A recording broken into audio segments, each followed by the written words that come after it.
सुन नाज़रीन, प्रोग्राम आज की बात के साथ मैं हूं इम्तियाज मीर। वजीर आजम ने कहा कि हुकूमत की मुद्दत पूरी होने से पहले हम चले जाएंगे, सारे मामलात निगरां हुकूमत को देंगे। निगरां हुकूमत की आईनी मुद्दत, वैसे तो आपको पाकिस्तान का आइन कहता है कि 90 दिन के अंदर इलेक्शन करवाने चाहिए। केपीके को तकरीबन 6 महीने हो गए, पंजाब हुकूमत अभी तक निगरां सेटअप चल रहा है। 90 दिन इलेक्शन वहां नहीं हो सके।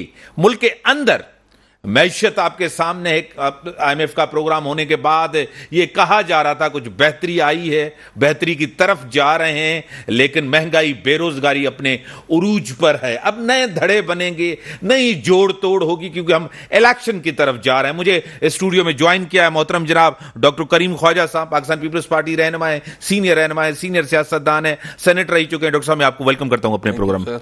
मेरे से टेलीफोन लाइन पे हैं सरदार रहीम साहब, GDA की मरकजी क़यादत है, फंक्शनल लीग की मिनिस्टर रह चुके हैं, MPA रह चुके हैं। सरदार साहब, मैं आपको भी वेलकम करता हूं। बहुत शुक्रिया मीर साहब, और मेरा सलाम पहुंचाइएगा सेनेटर साहब को। जी, वालेकुम सलाम सर। डॉक्टर करीम साहब, 90 दिन के अंदर इलेक्शन करवाने होते हैं। केपी के पंजाब में अभी तक निगरां सेटअप चल रहा है, आगे यही रहेंगे? इनके ऊपर तो बड़ा क्वेश्चन मार्क है। किस तरह हम आगे बढ़ेंगे? जो निगरां सेटअप आएगा वफाक के अंदर, सिंध बलूचिस्तान के अंदर, क्या वो भी वक्त पे होगा या उसमें भी कुछ टाइम बढ़ सकता है? मेरा तो ख्याल ये है कि कॉन्स्टिट्यूशन क्लियर है कि अगर वक्त से पहले अगर असेंबली डिसॉल्व हो, 13 तारीख लास्ट डेट, अगर 12 को हो जाए या 7 या 8 को हो जाए तो 3 महीने में, उसी वक्त पर हो तो 60 दिन में। जहाँ तक KP और पंजाब का ताल्लुक है तो ये एक न्यू सिचुएशन है जो कॉन्स्टिट्यूशन में इसकी गुंजाइश नहीं है। इसके लिए अदालत ही गाइड कर सकती है, या फिर पार्लियामेंट में इस चीज़ पर डिस्कस हो या अमेंडमेंट हो, वो पॉसिबल नहीं है इस वक्त। मेरे ख्याल से ये 60 दिन या 90 दिन जो भी बनती है, जो भी कोलिशन दोस्त हैं या जो सिंध में भी दूसरे जो दोस्त असेंबली में बैठे हैं दीगर पार्टी के, उनसे कंसल्टेशन हो और इलेक्शन वक्त पर हो जाना चाहिए किसी भी सूरत से, क्योंकि केयरटेकर सेटअप या टेक्नोक्रेट सेटअप ये चीज़ पाकिस्तान के लिए सूट नहीं करती है, इलेक्शन सूट करते हैं। सदर साहब, आपने पॉइंट ऑफ व्यू डॉक्टर साहब का सुना कि टेक्नोक्रेट हो या निगरां सेटअप हो, वो पाकिस्तान के लिए लॉन्ग टर्म तौर पर सूट नहीं करता। इलेक्शन होने चाहिए, जो पंजाब में भी नहीं हुए, KPK में भी नहीं हुए। क्या कहेंगे? लाइन ड्रॉप हुई है सरदार रहीम साहब की। सरदार रहीम साहब को दोबारा टेलीफोन लाइन पे लेते हैं। डॉक्टर रहीम साहब हमारे साथ हैं। डॉक्टर साहब, मतलब तो ये तो क्लियर है कि जिस तरह वजीर आजम ने कहा है, जरदारी साहब ने, पीपल्स पार्टी का मौक़िफ़ है कि इलेक्शन अपने टाइम पे हो, इसमें तो कोई शक नजर नहीं आ रहा। क्या कहेंगे? बिल्कुल, इसके सिवा सर्वाइवलिटी नहीं है। किसी भी हाल में सिस्टम चले, डेमोक्रेसी चले, इलेक्शन चले, अगर ये चीज़ नहीं होती है, अगर वो इस तरह की बातें आ रही है मीडिया पर कि ये जो सेटअप को बढ़ाया जाए, technocrat setup, what technocrats means establishment, means जो है 5 साल छुट्टा, 7 साल छुट्टा। तो डेमोक्रेसी पाकिस्तान जिस नेच पर है, जो हालात डेवलप हो रहे हैं खिते के और पाकिस्तान के, वो डेमोक्रेसी सर्वाइव कर सकती है। और ये भुट्टो साहब ने मिथ ऑफ इंडिपेंडेंस में कहा था, जिसमें उन्होंने कहा था कि हिंदुस्तान सर्वाइव इसलिए कर रहा है कि वहाँ डेमोक्रेसी है, पाकिस्तान सर्वाइव नहीं कर पाया 71 में, 71 में। उसका रीज़न था कि यहाँ डिक्टेटरशिप थी। तो नुमाइंदा हुकूमत सर्वाइव कर सकती है और इलेक्शन होने चाहिए। सदर साहब, इलेक्शन होने चाहिए, कोई भी टेक्नोक्रेट गवर्नमेंट या कोई मसाइल का हल नहीं है, जमहूरियत होनी चाहिए। पंजाब के अंदर, KPK के अंदर अभी भी निगरां सेटअप 90 दिन के अंदर इलेक्शन करवाने थे, वो नहीं हो सके। क्या कहेंगे आप? मिर्जा, मुझे आवाज सही नहीं आ रही थी, जो सेनेटर साहब बात कर रहे थे, खड़खड़ हो रही थी लाइन में।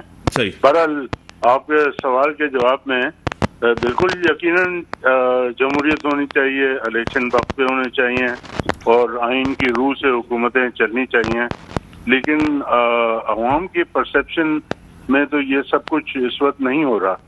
और दूसरा ये कि जो इलेक्शन, जो एक आइनी ज़रूरत है सेंसस की, وہ آپ یہ دیکھیں کہ 2017 میں سینسس ہوئے، اس کو کنٹروورشل بنا دیا گیا، اور جو حکومت میں شامل تھے انہوں نے ہی اس پہ اعتراض کیا، تو پھر جو اس وقت کی حکومت تھی انہوں نے دوبارہ سینسس کرایا، اور دوبارہ سینسس بھی جو ہے سندھ میں پیپلز پارٹی نے اس کو تسلیم نہیں کیا، اور جو لاز تھے لوکل باڈیز کے اس کو بھی تبدیل نہیں کیا، اور پھر آخر وقت میں جو لوکل باڈیز کے الیکشن ہوئے اس میں یہ کہا گیا کہ جو الیکشنز ہیں وہ 2017 کے بنیاد پر ہی رکھے جائیں گے، اور اسی بنیاد پر ڈیلیمیٹیشنز بھی ہوئی۔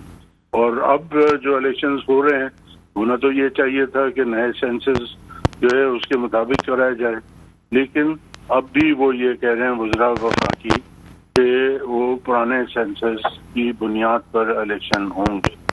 تو یہ عوام کے ساتھ میں سمجھتا ہوں دھوکہ ہے، اور یہ کسی طریقے سے بھی جمہوری نہیں ہے، اور کیونکہ 2-2.5 کروڑ کی آبادی بڑھ گئی ہے، اور وہ ڈس انفرینچائز کر دیے نا انہوں نے، جب پرانے ان کو جب کاؤنٹ نہیں کر رہے ہیں، اور ایم کیو کا مجھے نہیں پتا کہ کیا ری ایکشن ہوگا، کیونکہ وہ تو بہت مٹھائیاں بانٹ رہے تھے کہ انہوں نے ان کی کوششوں سے کراچی کی آبادی جو ہے انہوں نے بڑھوا دی 50 لاکھ سے زیادہ اوپر، تو اب اگر وہ 50 لاکھ غائب ہو گئے اور اس کے علاوہ بھی جو ڈسکرپنسیز رہی ہیں تو اس میں پھر ایم کیو ایم کا کیا ری ایکشن رہے گا۔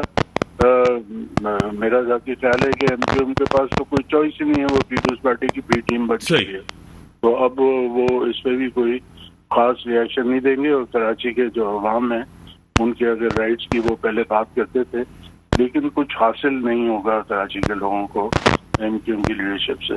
تو یہ سارے ایشوز ہیں کیونکہ میں سمجھتا ہوں کہ اس الیکشن میں اٹھائے جائیں گے، اور کانسٹیٹیوشنلی یعنی لیگلی یہ سارے فیکٹرز ہوں گے جس کے جواب دینا پڑے گا وہ لوگ جو الیکشن کرا دیں۔ سر ٹیلی فون لائن پہ رہیں، بریک کا ٹائم ہو گیا، چھوٹی بریک کے بعد آتے ہیں، پھر میں آپ کی طرف اور آؤں گا اور آپ سے 1-2 سوالات ضرور ہوں گے، یعنی بریک کا ٹائم ہے، بریک کے بعد آتے ہیں۔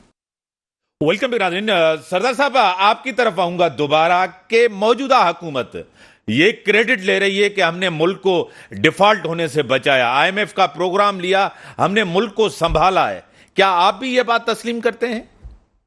نہیں دیکھیں، ڈیفالٹ تو جو ہے وہ سچویشن تک پہنچ گئے تھے، اور اب یہ کہتے ہیں کہ 6-7 مہینے اور ہیں جس میں ڈیفالٹ ہو سکتا ہے، کیونکہ ان کو کافی رقم دینی ہے، 25 ارب کی بات ہو رہی ہے، تو 25 نہیں تو اگر 12 بھی ہیں تو یہ کہاں سے لائیں گے؟ آئی ایم ایف نے تو صرف ان کو 3 ارب دیے ہیں، تو بڑے مشکل حالات ہیں۔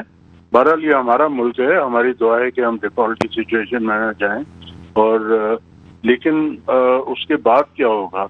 ہم ڈیفالٹ سے اگر بچ بھی جائیں تو کرپشن تو ختم ہونی چاہیے نا، جو وسائل جو ہے ملک پہ لگنے چاہیے وہ ملک پہ لگنے چاہیے، لیکن اگر وہ ملک پہ نہیں لگیں گے اور ادھر ادھر جیب میں ڈال دیے جائیں گے تو پھر ظاہر ہے ڈیفالٹ کی سچویشن تو ہر وقت ہمارے سر پر ایک تلوار لٹکی رہے گی۔ اور جو الیکشنز کی آپ بات کر رہے تھے تو دیکھیں آپ یہ بدنیتی ہے نا کہ یہ قانون کے مطابق اگر جو مدت پوری ہو جاتی ہے تو پھر 60 دن کے اندر الیکشن ہوں گے، لیکن ایک دن پہلے اگر حکومت تحلیل ہو جاتی ہے اور اسمبلی تحلیل ہو جاتی ہے تو پھر 90 دن کے ہوں گے، تو 1 مہینے کے اور یہ مزے لوٹنے چاہ رہے ہیں۔ تو اگر الیکشن کروانے ہیں تو پھر قانون کے مطابق 60 دن نہیں کروائیں مدت پوری کر کے، تو لیکن وہ جو ہے 60 دن اور 90 دن کے فرق جو ہے وہ اپنے اس کے بینیفیشری دیں گے، جو ملک کے وسائل ہیں ان کو لوٹیں گے۔ ایسے مشکل حالات میں ملک ہے اور ان کو صرف اقتدار چاہیے کسی بھی صورت میں۔ اور تیسری بات یہ ہے کہ جو آپ کی مردم شماری ہے اگر اس کو کنسیڈر نہیں کریں گے تو یہ پھر بڑے اس کی کنٹروورسیز کھڑی ہو جائیں گی، ان کے لیے مشکلات پیدا ہوں گے۔ صحیح۔ اور یہ دیکھیں جو سندھ اسمبلی میں اب یہ چاہ رہے ہیں کہ لیڈر آف دا اپوزیشن بھی ان کی مرضی سے آئے اور ایک جو ایم کیو ایم کا کینڈیڈیٹ آ جائے جو کہ ان کی بی ٹیم ہے، تو اس کے لیے یہ کام کر رہے ہیں تاکہ نگران حکومت جو ہے ان کی بنے، ٹوٹلی ان کے کنٹرول میں ہو۔ تو پھر ان کی نیت الیکشن صاف و شفاف کرانے کی تو نہیں ہے نا۔ सरदार साहब, जिस तरह कह रहे हैं कि साफ और शफाफ कराने की इलेक्शन आपकी नीयत नहीं है, 60 दिन में होने चाहिए, इसमें भी आपका मकसद है, आपका मुफाद है? देखें, ये तो कॉन्स्टिट्यूशन में है, गुंजाइश है इसकी, तो 90 दिन या 60 दिन वो हमारा फैसला तो नहीं होगा, एक कंबाइंड फैसला होगा। बलूचिस्तान में भी इसी तरह ही होगा, उसका इफेक्ट होगा, और दीगर सूबों में भी होगा, और पीडीएम है और हम तो उसके पार्टनर्स हैं, तो ये मिल बैठ कर ही फैसले होंगे और उसमें सब इफेक्ट ही होगा। अगर 90 दिन में होगा तो जीडीए को भी फ़ायदा है, अगर 60 दिन में होगा तो सबको फ़ायदा है। ये एक डिबेटेबल बातें हैं, तो मैं इस पॉइंट ऑफ व्यू पर बिलीव करता हूँ कि इलेक्शन हो किसी सूरत में, फिर 90 दिन हो या 60 दिन हो। और दूसरी बात ये है कि ये जमहूरियत चले, क्योंकि उसमें स्पेस सबको मिल जाता है, और अगर वो चीज़ें अगर नहीं होती है, डेमोक्रेसी, पार्लियामेंट, तो फिर तो 5-5, 10-10 साल फिर स्ट्रगल करो और फिर दोबारा इलेक्शंस हों। तो मेरे ख्याल से मैंने अपनी ज़िंदगी में 2 स्ट्रगल्स में रहा हूँ, एक ज़िया, एक परवेज़ मुशर्रफ। अयूब खान को हमने बचपन में देखा, लोगों ने स्ट्रगल की, हमारी फैमिली ने की, इनफैक्ट पार्टीज़ ने की, लोगों ने की, मुख्तलिफ लोग जो है कुर्बानियाँ दी। तो अभी मेरे ख्याल से खाम खा इस चीज़ में नहीं फंसे, इलेक्शन हो जाए अच्छी बात है। सरदार साहब, ये कह रहे हैं कि हम तो चाहते हैं कि जीडीए को भी फायदा हो सियासी तौर पर, उनको भी टाइम मिले, और इलेक्शन अगर 90 दिन के होता है तो आपको भी फायदा है, क्या कहेंगे? मतलब किस तरीके से फायदा? हम तो अपोजिशन में हैं, हमें क्या फायदा होगा? हम तो चाहेंगे जल्द से जल्द इलेक्शन हो, तो ये 60 दिन बाद इलेक्शन क्यों नहीं कराते? ठीक है। दूसरी बात यह कि स्ट्रगल जो है वो यकीनन की है, लेकिन फिर कॉम्प्रोमाइज करके हुकूमत में आए ना। दोनों भी, जहाज से भी कॉम्प्रोमाइज किया और परवेज़ मुशर्रफ से भी जो है वो कॉम्प्रोमाइज करके एनआरओ लेकर हुकूमत में आए। तो अगर इतने उसूली स्ट्रगल करने वाले हैं तो फिर ये खड़े रहते ना, और जो है अवाम को जोर पर आते। लेकिन ये अंदरून खाना कॉम्प्रोमाइज करके वापस हुकूमत में आए, तो कॉम्प्रोमाइज करने वाले तो फिर उनसे कोई एतमाद उन पर नहीं होता, वो कुछ भी कर सकते हैं, अवाम के मफादात को कहीं पे भी बेच सकते हैं, और सिर्फ उनकी जो मंशा है वो इक़्तिदार में आने का है। तो फिर हमें तो खौफ आता है कि अगर अब भी ये आ गए तो 15 साल से तो लोगों को कुछ नहीं दिया, मजीद अब लोगों को जो है ये बिल्कुल कुचल देंगे। आप देखें ना सिंध में जो हालात हैं, न खाने को रोटी है, कीमतें कितनी बढ़ गई हैं, बिजली की कीमतें IMF ने बढ़ा दी हैं, कह रहे हैं गैस जो है मिल नहीं रही है, तो उसके सैलाब के ज़रदागान अभी भी सड़कों पे बैठे हुए हैं, दवाइयाँ मिल नहीं रही हैं, जो स्कूल के औताक बनाए हुए हैं। तो ऐसी सूरत हाल में ये गवर्नेंस जो है, इसको गवर्नेंस कहना भी एक मेरे ख्याल शर्मिंदगी की बात है। ये तो लैक ऑफ गवर्नेंस नहीं है, एब्सेंस ऑफ गवर्नेंस है, और फिर भी इनको शौक है इक़्तिदार में आने का। मुझे समझ में ये बात नहीं आती। बड़ी मेहरबानी सरदार साहब, आपने टाइम दिया। ब्रेक का टाइम है, ब्रेक के बाद आते हैं, डिस्कशंस को आगे बढ़ाते हैं। वेलकम बिरादरी, मुझे टेलीलाइन पे ज्वाइन किया है अमीर अली माशी माहिर हैं, तज्जिया नकार हैं, एकेडमिक हैं, किसी तारुफ और तारीफ के मोहताज नहीं है। मुझे टेलीलाइन पे, मैं आपको वेलकम करता हूं अपने शो में। डॉक्टर साहब, आपने जिस तरह कहा कि जमहूरियत में हल है, ठीक है, निज़ाम वही है आपके पास, उसके लिए कुर्बानियां दी गई, ये सब कुछ, लेकिन इस जमहूरियत ने आवाम को क्या दिया है? जमहूरियत ने आवाम को ये दिया है कि हम सवाल जवाब पूछ सकते हैं, हम जो है अपनी राय मुतयन कर सकते हैं, बहुत कुछ हमारे पास अख्तियारात नहीं है मगर बहुत कुछ कर भी सकते हैं, और वक्त के साथ और भी अख्तियारात आ जाएंगे, ये है। अगर उसमें अगर कोई टेक्नोक्रेट सेटअप आता है या मिलिट्री इस्टेब्लिशमेंट आती है तो आप या आम आदमी को कोई सवाल करने का हक है। वो सेंट्रलाइज सिस्टम हो जाता है जिसमें एक सूबे का, एक इलाके के लोगों को सिर्फ फ़ायदा है, फाइनेंशियल, इकोनॉमिकल और दीगर। छोटे सूबे, उसी सूबे के गरीब आवाम को फ़ायदा नहीं है। डेमोक्रेसी में ये फ़ायदा है, वक्त के साथ एवोल्यूशन के साथ पार्लियामेंट को और बहुत से अख्तियारात मिल जाएंगे, और वक्त के साथ चीज़ें मिलती हैं, दुनिया की तारीख बताती है, तो ये फ़ायदे हैं। मीर अली साहब, आपको वेलकम करता हूं अपने शो में। आप एकेडमिक हैं, तज्जिया निगार हैं, बिजनेसमैन हैं, किसी तारुफ और तारीफ के मोहताज नहीं है। मैं आपको अपने शो में वेलकम करता हूं। किस तरह आप देख रहे हैं कि IMF का प्रोग्राम भी हो गया, मुआहिदे के पास, आपको लग रहा है कि मुल्क में कोई मुआशी इस्तेकाम, कोई मुआशी की बेहतरी की तरफ हम जा रहे हैं? देखिए, बेहतरी की तरफ जाने के लिए रिफॉर्म्स चाहिए और ग्रोथ चाहिए, और ग्रोथ लोन्स लेके लोन्स को रीपे करने से नहीं आती। सही। स्टेबलाइज हो जाएगी थोड़ी देर के लिए ये इकोनॉमी जो सिंक हो रही थी, जिसका अंदाजा हमें बॉन्ड्स क्राइसिस से, इंटरनेशनल मार्केट में जो हमारे बॉन्ड्स फ्लोट हुए हैं उनकी 50% प्राइस बढ़ गई है, which is a good omen, अच्छी चीज है। मगर हमें $24.9 बिलियन चाहिए 12 महीने में, और रीपे जो करने हैं हमने, प्लस जो इंपोर्ट्स अगर हमारी फुली खुल जाएंगी तो 60 to 70 बिलियन पे जा सकती हैं। उसका आधा भी ले लीजिए, $30 बिलियन ले लीजिए। पिछले साल से इस साल तक 12 महीने में we have lost $8.3 billion in remittances and exports. हमारी इनकम $8.3 बिलियन कम हुई है। जो ये दो सोर्सेज हैं हमारे फॉरेन रिजर्व्स के इनकम के। तो जब तक हम रिफॉर्म्स नहीं लाएंगे, और रिफॉर्म्स रेमिटेंसेस को बढ़ाने को रिफॉर्म्स नहीं कहते हैं, remittances are an added benefit.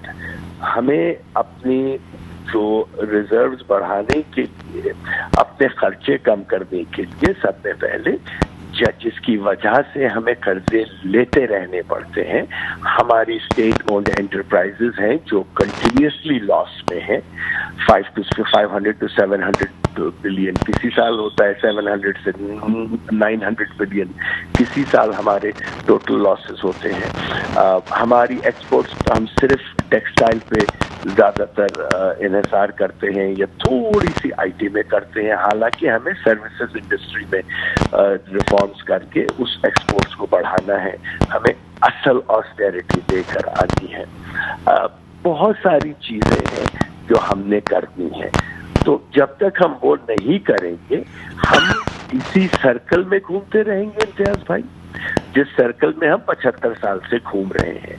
75 साल में सिर्फ 3 मरतबा हमारे पास इकोनॉमिक अपवर्ड साइकिल आई है, और वो जो लॉन्गेस्ट थी वो 7 इयर्स की थी मुशर्रफ के टाइम पर। अगर 75 साल में सिर्फ 3 इकोनॉमिक अपटर्न्स आए हैं हमारे पास, जो कि 19 साल की टोटल से कम है, 7 साल एक है, 6.5 साल एक था, 4 साल एक था, तो वो तो 18 साल भी नहीं बनते हैं। तो हमें इनवर्टली देखना पड़ेगा। हम 23 मरतबा IMF के पास जा चुके हैं, कोई हल निकला है? हम IMF के पास जाते हैं, IMF को बुरा भला कहते हैं, जब IMF को छोड़ते हैं तो खुशियां मनाते हैं, फिर चंद साल के बाद IMF के पास चले जाते हैं। अगर कोई कैंसर पेशेंट 23 मरतबा ऑन्कोलॉजिस्ट के पास जाए तो ऑन्कोलॉजिस्ट बेवकूफ नहीं है, वो कैंसर पेशेंट बेवकूफ है कि वो अपनी स्मोकिंग नहीं छोड़ रहा है, या जिस चीज से वो उसको कैंसर हुआ है वो चीज नहीं छोड़ रहा। हम अभी भी जाके ऑन्कोलॉजिस्ट को बुरा भला कहते हैं, अभी भी हम कहते हैं कि IMF ने हम पे जुल्म किया। वो तो बनिया है, बनिया जब पैसा देगा तो बनिया तो सिक्योरिटी मांगेगा ही। तो हमें इनवर्डली देखना है। हमें अपने पॉलिटिकल अफिलिएशन से ऊपर निकल के एक 5 साल का इकोनॉमिक प्लान हो, 10 साल का इकोनॉमिक प्लान हो, 15 साल का इकोनॉमिक प्लान हो, और उसकी यार्डस्टिक्स जो हो वो 3, 6, 9 और 12 महीने हो। ये ना हो क्या 4 साल जाकर हमें पता चले कि इनमें से तो कोई भी यार्डस्टिक नहीं बदली है, बेहतर हुई है। तो हमारे रेवेन्यू सोर्सेज कैसे बढ़ेंगे? हम सैलरी लोगों को टैक्स करते रहेंगे। 250-240 मिलियन में से 2 से 3 मिलियन फाइलर्स हैं, जिसमें से आधे जो है वो पे करते हैं। हमारे पास इतने सारे सेक्टर्स हैं जो अनडॉक्यूमेंटेड हैं। आज की आर्टिफिशियल इंटेलिजेंस के दौर में अगर किसी इकोनॉमी को अनडॉक्यूमेंटेड छोड़ दिया ना, तो वो बेवकूफी की बात है।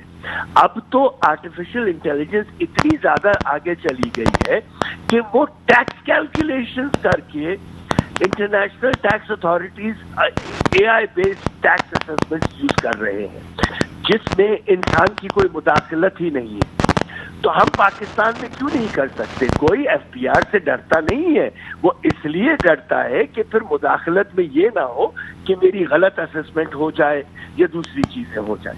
हम सब्सिडीज को खत्म करें। अगर इनको बिजनेस चलाना बिजनेसमैन को नहीं आता है तो बंद कीजिए और घर जाइए। सर बड़ी मेहरबानी, टाइम लिमिटेड है, आपको जरूर दूसरे शो में भी लेंगे, इसी पे बात करेंगे। आपकी बड़ी मेहरबानी, आपने टाइम दिया डॉक्टर साहब, आपकी बड़ी मेहरबानी।